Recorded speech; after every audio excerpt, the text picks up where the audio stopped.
Gan Chin Soon, a 16 years MDRT with 3 years Court of the Table qualification. He will be sharing the topic, Sale Idea that Propel You Towards MDRT. Good morning, everybody. Now, I'm going to share with you 3 powerful sales ideas today on how to get you to MDRT by December, if not earlier. But before I start, I need you to do something to maximize your learning. Very simple. Take out your pen and notebook. I will share with you 3 powerful ideas. The first idea is talking to breadwinners. How to get them to discover why they need to buy more insurance instead of trying to sell them more insurance. Let me repeat that again. How to get people, especially breadwinners, on why I need to buy more instead of you as an agent trying to sell them more. And the second idea is during this COVID crisis, people say that I need to keep my money in the bank for flexibility for emergency. How can you get your clients to park their money long-term into a long-term savings and investment program for their retirement and education in times of uncertainty? And the third idea, almost all the MDRTs, COTs, or TOTs I know of, they work very well with business owners. So the third idea is how to share a powerful idea on business owners to share a concept on business insurance. So if you are ready for these 3 ideas, I need you to stay with me for the next 30 minutes. Don't tune into the next channel. Stay with me, okay? So let's get the ball rolling. And if you love today's ideas, you can subscribe to my YouTube channel, Gan Chin Soon. The ideas are on YouTube. So let's start on the first idea. Ideas on breadwinners. Now, before I start, let's talk about what most agents face when they talk to clients. What most agents face is when they talk to a client, they are very focused on product selling. They are taking their company's so-called best product, going to the client and says that why you need to buy this product. But what most agents, they are not well trained, is how to share powerful concepts to get the client to discover more about themselves, about their family. And another key strategy is most agents, they need to learn how to ask disturbing questions. Now, what's a disturbing question? It's a question that when you ask the client, and this question disturbs the mind so much, if you walk away without providing a solution, the client cannot sleep in peace. So the MDRTs, COTs, and TOTs I know of, they are masters in concept sharing to open up the client's mind about themselves and their family, and they are masters in asking disturbing questions. So let's first share the first concept, what I call the 4 levels of lifestyle. Now, this is how I would start the sharing. This is a breadwinner.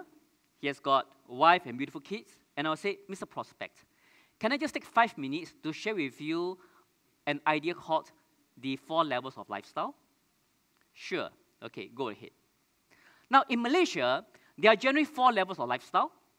The first is the level of financial security. Now, most of the Malaysians, they don't have high income. They are earning just enough to, say, rent a place, provide basic schooling for the kids, okay, and they just get by, not much savings. The next level is where most of my clients are, which is at the level of financial independence. They've got good income. And because they've got good income, they can save to buy a house. They can save up for their children's education to send them to a private university. Sometimes they bring their family for a nice makan at the restaurants, or even yearly, before the MCO, they bring them for a yearly holiday. So that's where most of my clients are. And there is a small group of Malaysians. They're at the level of financial freedom. Now, what's financial freedom? It is having the luxury, knowing that I have built up enough wealth that I no longer need to work for the rest of my life because the wealth I have created is enough to last me and my family for the rest of their life. Now, wouldn't that be fantastic if we can reach financial freedom, Mr. Prospect? Yeah, I suppose so. Now, and Mr. Prospect, where do you think you and your family are right now? Well, I think probably somewhere between security and independence. Fantastic, Mr. Prospect. That is where most of my clients, including me, are right at now. And Mr. Prospect, would you agree that you are working very hard to bring your family one day to the level of financial freedom? Yes, I guess so. Mr. Prospect, there is another level that we have to talk about. That is called the level of poverty. Now, there are some Malaysians out there, unfortunately, they lost their income. And they are struggling to even provide for the basic things in life, like food, accommodation. And Mr. Prospect, what worries me the most is that some of these families who are in poverty, they used to be at the level of financial security or independence. But overnight, something happened to the breadwinner and the family dropped to the level of poverty. Now, Mr. Prospect, what do you think are the things in life that can cause a family to lose their security or independence overnight? Well, I'm not sure. Maybe an accident or sickness. Yes, you're right, Mr. Prospect. The four things in life: death, disability, disease, or suddenly forced retirement. Would you agree these are the four things in life that can rob us of our income? What we call them the income robbers? Would you agree, Mr. Prospect? Yep, I suppose so. Now, Mr. Prospect, the one question that my clients ask me almost every day is, Gan, what can I do to make sure that regardless of what happens in life, me and my family will always stay at the level of financial independence? Now, Mr. Prospect, is that an important question for you as well? Well, I suppose so. And I share with them, Mr. Prospect, do you have this very important thing called the financial safeguard? Now, what is a financial safeguard? It is something that we have put in place to make sure that even if the income robbers comes knocking on the door, and your family can always stay at the financial independence that you have worked so hard for the family that you love so much for. Is that important, Mr. Prospect? Yeah. So, Mr. Prospect, can I share with you how I help my clients to provide a strong financial safeguard? Because before meeting my clients, almost all of them have some form of safeguards in place. They have some insurance, some EPF, some savings, and I'm sure you do have that as well. But they are not 100% sure whether these safeguards can do the job and make sure that their family will always stay at the level of independence regardless of what happens. Is that important for you? Shall we do that? Now, my lovely colleagues in the insurance industry, I want to ask you a very simple question. Today, if you were to share this idea to your clients and ask them for the permission to help them to review their safeguards using this concept, do you think you will get a yes? Do you think you will get a yes? Now, I'm telling you, this is the exact idea that I've been using for years, which my team has been using for years, and we are getting more yes, much more yes than a no. And when a client says a yes, you have successfully used a simple 5-minute concept to open up the mind. You're right. A concept is not to sell an insurance. A powerful concept is where in 5 minutes you can open up the client's mind to continue further. Are you ready with your notes? Because I'm going to share with you 10 powerful questions after this concept on how to lead the clients to discover how much insurance he needs. So, Mr. Prospect, now, if today, if you're overseas for a period of time, will you be sending money back home? Because you won't be going back for a long, long time, let's assume. Yes, I suppose I will be sending money back. And Mr. Prospect, how much money will we be sending back every month? Well, I think my family needs about 10,000, so I'll probably need to spend about 10,000 every month for the kids and my wife. Fantastic. And Mr. Prospect, how important is it for your family to have 10,000 every month? Can we go lower? Well, I don't suppose we can go lower. 10,000 should be the minimum. Okay, let me take a break from that. Why am I asking this question? Because many times we are telling the client you need more insurance. And the client says, nah, you are just trying to sell me more insurance. What I'm trying to do here is to find the pain point. What is the level of income that is a must, M-U-S-T, must, that your wife and your children must have every month? Not coming from me saying you need more insurance, but coming from your wife sitting next to you, because your wife is going to say, hey, darling, I need the 10,000 a month, okay? Nothing less than that.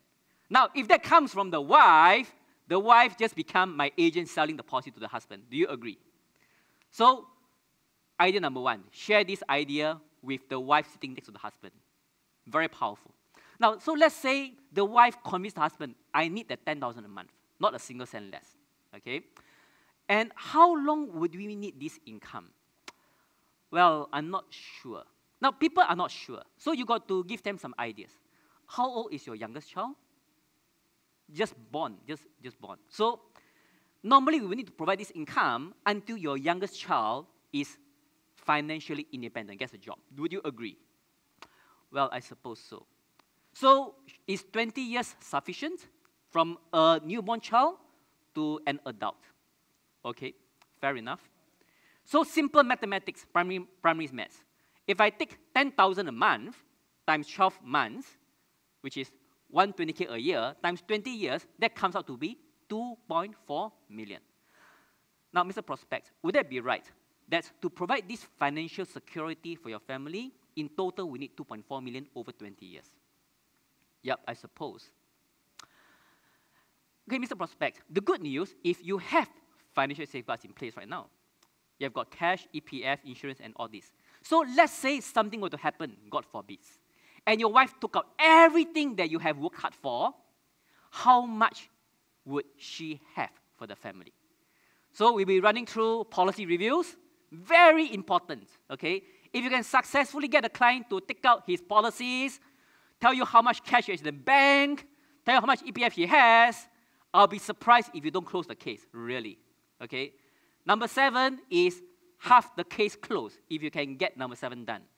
So after he has done all this work with you, you have established a very, very important key to closing. The client has trusted you. The client has trusted you. You have gotten the single most important element of sale, trust. And let's say if we add all this up, okay, Mr. Prospect, would you agree that regardless of what happens, your wife needs the home that she's staying now and the car she's driving now to pick the kids? Would you agree? We can't sell this off. The wife will agree, trust me. Okay, so we take that out. Let's say the shortfall, okay, is say 1 million or 500,000. And that's where I will do the test closed. Okay, I need to dig out some objections. Because I do not want to start closing the case and then I get objections. So I'll ask, Mr. Prospect, how important is it for your family to cover this shortfall of 500,000 or 1 million? Now, if she says it's important, okay, the sale is 70%. There's 30% left, okay. The closing question, Mr. Prospect, if we allocate a portion of your monthly surplus to safeguard your family's financial security, and at the same time, this money is working hard to save for your future retirement and your kids' education, would it make sense? And she says yes. You have got a 90% close. So I hope you love this first idea, and I'm going to move real fast to idea number 2. Are you ready? Now, idea number 2 is how can you get a client to commit long-term to a savings plan when he says, I want my money liquid and flexible. I will put it in the bank, even though interest is very low, I can get the money out easily. So this is a powerful idea, 5 minutes, and let's rock. Now, Mr. Prospects, there are three types of funds that we should put our money in. That's where me and my investors' clients park their money. The first is short-term funds, money that we need within the next 3 years. In short, we call this emergency fund, 紧急储备金. So where do you put emergency fund? You put it cash in the bank, you put it into fixed deposits, or if you're into unit trust, you put it into the money market. Why do we put money in this area? Because first, we need liquidity. If you need money, you can take it out anytime. We need capital guarantee because the banks are protected under the PIDM. But what is the consequence, the negative consequence of putting too much money in emergency fund? You are guaranteed, let me repeat, you are guaranteed to lose money over the long term because of inflation. Now, in Malaysia, the long-term inflation rate is about 3 to 4%. And if the FDs is giving you 2%, that means you are actually losing money over the long term by putting it for the next 5, 10, or 20 years. Would you agree, Mr. Prospect? That means we need to have some money in emergency fund, but we also need to have our money being protected. So, we suggest to have 6 months of reserves in emergency fund. Then what happens to the rest of your money? We should put some into medium term, which is into a wealth fund. That means if money that you plan to park for the next 3 to 10 years, put it into a wealth fund.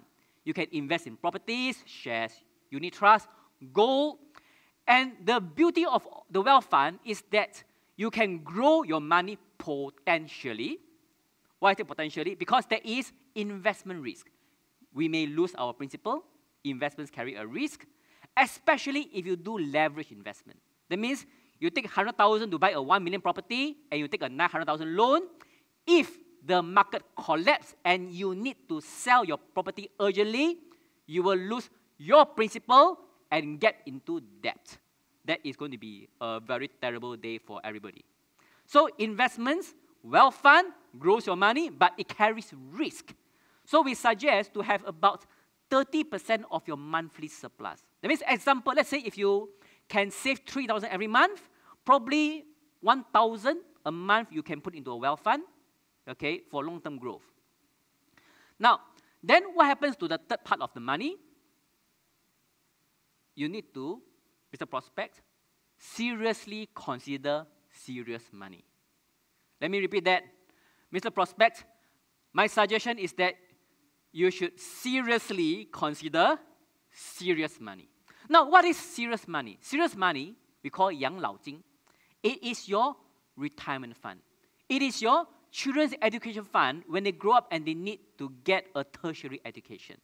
Now, would you agree, Mr. Prospect, when you are in your 60s and you retire, if we lose our retirement fund in a financial crisis, there's no way we can go back in time to earn back that money. Would you agree? Yep, I suppose so. And Mr. Prospect, your two beautiful kids, they are still very young today.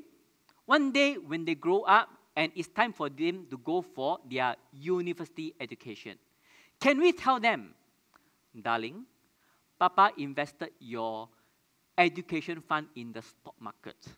Now it's COVID crisis, the market just crashed. Can you take a part-time job in KFC or McDonald's? When the market recovers, you can go for your tertiary education. Can you say that? No, I don't think we can do that, right? Because he will tell you, Papa, when I was a small child, you asked me to study hard. I study hard. Now, I got the allocation to go overseas for my dream degree. How can you say this to me? Guaranteed 100% at night, Papa and Mama cannot sleep. Correct or not? Even sell the house, sell the car, also must find the money. So would you agree, Mr. Prospect, if education fund is important, there are only two ways we can do it.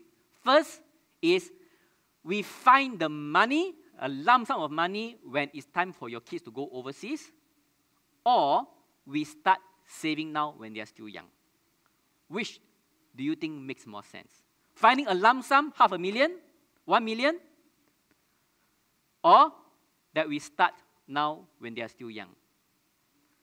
I think the second option will make more sense. Would you agree?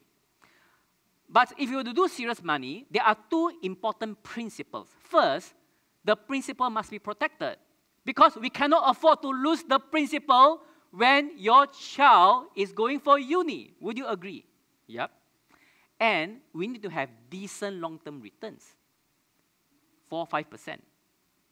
So, Mr. Prospect, that's how I'll do the pre-close. Two important questions. First question, how much is your monthly surplus? 3,000 a month. Question number two, how will you allocate your monthly surplus between short-term, medium-term, and serious money? Now, that is the question where the client gives you the premium, gives you the budget. So if it says 1,000 into medium term, 1,000 into serious money, you just got 2,000 premium as your budget. You know your plans, you know how to do it, and that's how we get the clients to invest long-term with us. I hope and I believe you love idea number 2, because I'm going to go straight into idea number 3, business owner insurance. Now, let's say I'm talking to two business owners, Peter and John. They are running a successful business, making good income even during COVID, and they each equally own the business. That's how I will start the conversation. Now, Peter and John, Tauke, can I share with you this idea called the business will concept? Have you all written a will for your business? I thought will is for person. Business can write will one, meh? So guaranteed, they have not heard of business will. Agree? Now, when you ask something that the client have never heard before, you just got yourself an appointment. Okay. So that's how we start the ball rolling. Now, Peter and John Tauke, okay, these are the two shareholders. May I ask, what is the value of your business? Meaning that if you were to sell your business today, okay, someone knocks on the door and say, I love your business, I want to buy your business. How much would you want to sell your business for? Well, of course, people will say higher the better, correct or not? So let's say he says 2 million. Okay. How 2 million comes about? Don't care. He said 2 million, that's his figure. Fine, 2 million. Fantastic. Oh, Peter and John, Tauke, you are a millionaire because your business value itself is worth millions. Fantastic. And Peter and John, I believe you are both happily married with beautiful wife and kids. Yep, you are both married. So I'll ask Peter and John. Now, Peter and John, if you are no longer around one day, what will happen to your shares? Whether they have written a will or whether they have written no will, the answer is going to go to their wife and children. Because I have not met a business owner who says that when he dies, his shares is going to go to his father or go to his uncle, correct? It all goes to the family, right? So yeah, I think it will go to my wife or kids. So that's the standard answer, okay? Now, and that's why I'll look at Peter. Now, Mr. Peter, if John passed away, in John's will, he says that his shares is going to his wife. That means you just got yourself a new business partner, Mr. John's wife, who is a housewife. So, Mr. Peter, would you love and be happy going into business with Mr. John's wife? Now, I would like to ask you this question, okay? If today your clients who are running a business, do you think they'll be happy going into business with their partner's wife who is a housewife? Or their partner's child who just graduated from don't know which uni? Or young chiku coming to work. I am a business owner. Answer is no law, correct? Now, and I'll look back at John. John, if anything happens to you, and Peter, your lovely partner, does not want to go into business with your wife and your children, what would you rather your wife and children have? Now, what do you think John will say? That if he passed away, he just goes to his wife comes to the office and quarrel with Peter over money. Peter not happy. The wife also not happy. Everybody not happy. What do you think the wife would rather have? The business or money? Let me ask you. Today, do you think you want a business with problems or you want cash in the bank? Answer is cash law, correct? And Peter, would that be the same for you as well? That if you were to pass away, your wife going to the business would have issue with John, and your wife also prefer to have cash. So it is the same problem for both. But Peter and John, would you agree that right now this is not happening? Yep. Okay. So now, what can we do about this? Is that if something would happen to either of you right now, the business is going to have problems, we are going to have rigid problems, because you will end up with business partners that you can't work with. Okay? And given a choice, your wives and your children would rather have the cash. So is there a problem? Now, there is a problem. So what am I doing for the past 5 minutes? Is that I am selling a problem. I am not selling any insurance product. I'm not even giving any solutions. I am selling a problem. So, my dear colleagues, okay, in our insurance industry, our job is in the first interview. How can you disturb the mind and solve a problem? Because when there is an urgent problem, you are then very valuable, because he who can create a problem will naturally have the solution. Okay.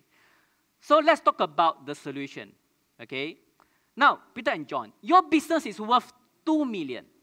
If the revenue dropped by 1 or 2%, would that be catastrophic? Would your business shut down because the business dropped by 1 or 2%? Answer is no. The business can still continue. So I just found the premium. The premium is 1 to 2% of your business revenue. So there's actually a very easy way to solve this problem, Peter and John. Okay? Now, John, if you're not more around, your wife wants the cash, and Peter wants the business. So what we just do is we just create a buy-sell agreement. That means I will just insure both you, Peter and John, for 1 million each. The business can pay the premium, okay, because the business can take a 1 to 2% cut in their revenue. It will not hurt the business. But what it does is it helps to solve a big problem. Because Peter or John, if any of you were to die first, your wife will get the 1 million cash, and the other business partner will have 100% of the business to run. Everybody is happy. Would you agree? Well, so what have you got here? You have, in a 30 minutes to maximum 1 hour session, open up a 2 million policy. So with this, I hope you enjoyed today's session. If you love the session, please subscribe to my YouTube channel, and I will see you at MDRT convention next year. Take care. God bless.